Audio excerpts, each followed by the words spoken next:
Hey everyone, welcome to Girls Game Shelf. I'm Anna Maria, and today I'm going to be teaching you how to play Bites. And this is a 2 to 5 player game from BoardGameTables.com in which you play ants headed to pick up crumbs from a picnic.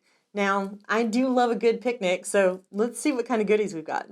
To set up a game of Bites, begin by separating the 4 card decks. Draw 1 card from each of the Anthill, Chocolate, Wine, and Special Rule decks, and return the rest to the box. These cards will dictate the rules for the game, and different combinations can cause your games to play out completely differently.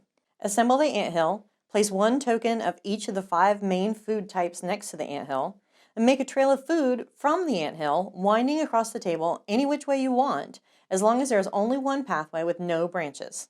You also cannot have any chocolate be reachable on the first turn of the game.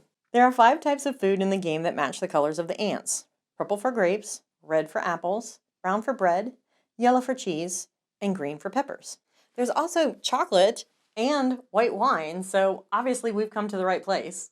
The ants start at the other end of the food trail, away from the anthill. On your turn, you may select any ant you want, moving it along the food trail until it reaches the next food token of its color. Place the ant on that food token, and then collect either the food in front of or behind that ant. You cannot take the food that another ant is on, but you can skip over them to collect tokens further away. Then, if you have a chocolate from a previous turn, you can spend that chocolate to perform the action on the brown special action card that was drawn at the start of the game. If you go to move an ant and there are no more food tokens of its type between it and the anthill, it instead goes onto the anthill in the manner dictated by the red card drawn at the beginning of the game. You also get to grab one of the food tokens next to the anthill. Hopefully you can grab something valuable. Now, when you move an ant to the anthill is probably one of the most strategic decisions you'll make during the game, because where they're placed on this hill determines how much they're worth and how much the food of that color that you've collected is worth. 4 for the top and 0 for the bottom.